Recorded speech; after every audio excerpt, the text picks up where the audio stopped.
महामानव गौतम बुद्ध भाग 2 बुद्धांचा पहिला उपदेश आणि 4 आर्य सत्य.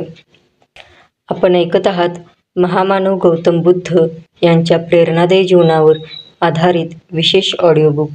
मागील भागात आपण पाहिले की राजकुमार सिद्धार्थ यांनी राजसुख, संपत्ती आणि सर्व ऐश्वर्य सोडून सत्याच्या शोधासाठी प्रवास सुरू केला.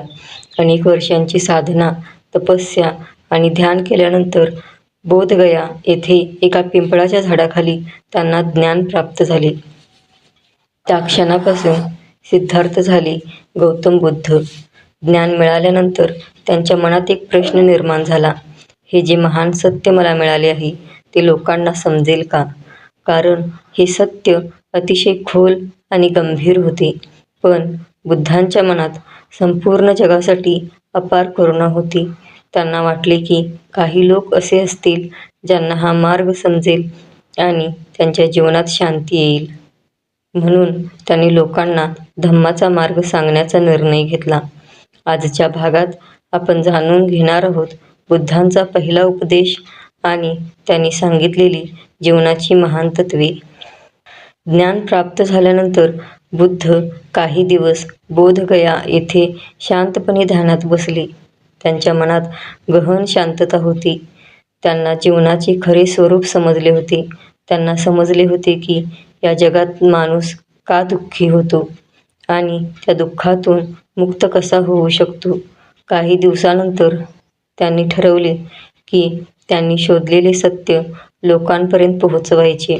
त्यांच्या मनात सर्वप्रथम 5 साधूंची आठवण झाली. हे तेच 5 साधू होते ज्यांनी सिद्धार्थांसोबत कठोर तपस्या केली होती. जेव्हा सिद्धार्थांनी कठोर तपस्या सोडून मध्यम मार्ग स्वीकारला तेव्हा त्या साधूंनी त्यांना सोडून दिले होते. ते साधू सारनाथ येथे राहत होते. बुद्ध त्यांना भेटण्यासाठी पायी चालत सारनाथ येथे गेले. जेव्हा ते साधू बुद्धांना दुरून येताना पाहत होते तेव्हा त्यांनी ठरवले की आपण त्यांच्याशी बोलणार नाही. पण बुद्ध जवळ येताच त्यांना काहीतरी वेगळे जाणवले. त्यांच्या चेहऱ्यावर अद्भुत शांतता आणि तेज होते. त्यांचे व्यक्तिमत्व इतके प्रभावी होते की ते साधू स्वतःहून त्यांच्या जवळ आले. याच ठिकाणी बुद्धांनी इतिहासातील पहिला उपदेश दिला. हा उपदेश धम्मचक्र प्रवर्तन म्हणून ओळखला जातो.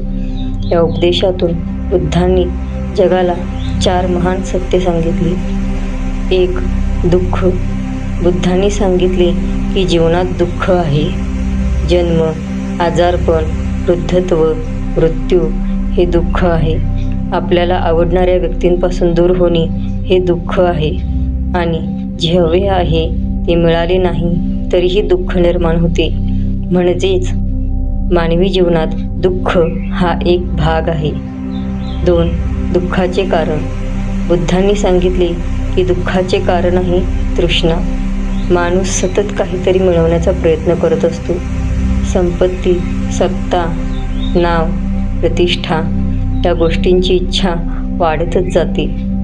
या इच्छेमुळे मन अस्वस्थ होते आणि याच तृष्णेमुळे दुःख निर्माण होते. 3. दुःखाचा अंत. बुद्धांनी सांगितले की दुःख कायमचे नसते. जर आपण आपल्या मनातील तृष्णा आणि आसक्ती सोडली तर दुःख संपते, मन शांत होते आणि माणूस खऱ्या आनंदाचा अनुभव घेतो. 4. दुःख संपवण्याचा मार्ग.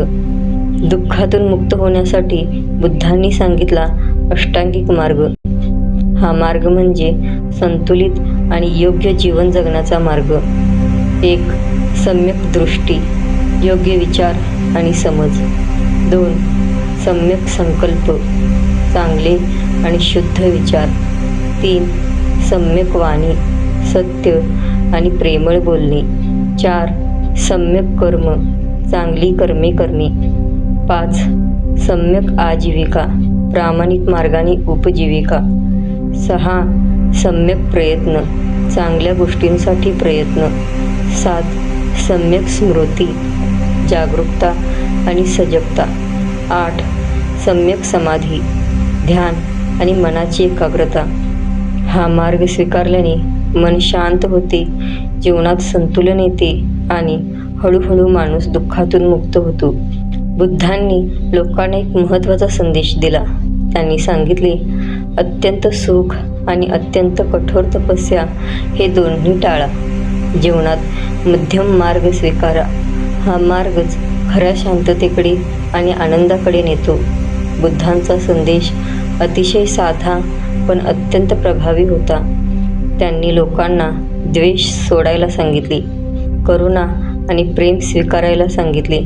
त्यांनी सांगितले, द्वेषाने द्वेष कधीच संपत नाही, प्रेमानेच द्वेष संपतो. हा संदेश आजही संपूर्ण जगासाठी तितकाच महत्त्वाचा आहे. गौतम बुद्धांनी दिलेला हा धम्माचा मार्ग आजही लाखो लोकांना प्रेरणा देतो. त्यांच्या शिकवणीत जीवनाला शांतता, समज आणि करुणा मिळते. पुढच्या भागात आपण जाणून घेणार आहोत बुद्धांचे महान शिष्य आणि धम्माचा जगभर प्रसार कसा झाला. पुन्हा भेटूया पुढच्या भागात. नमो बुद्धाय.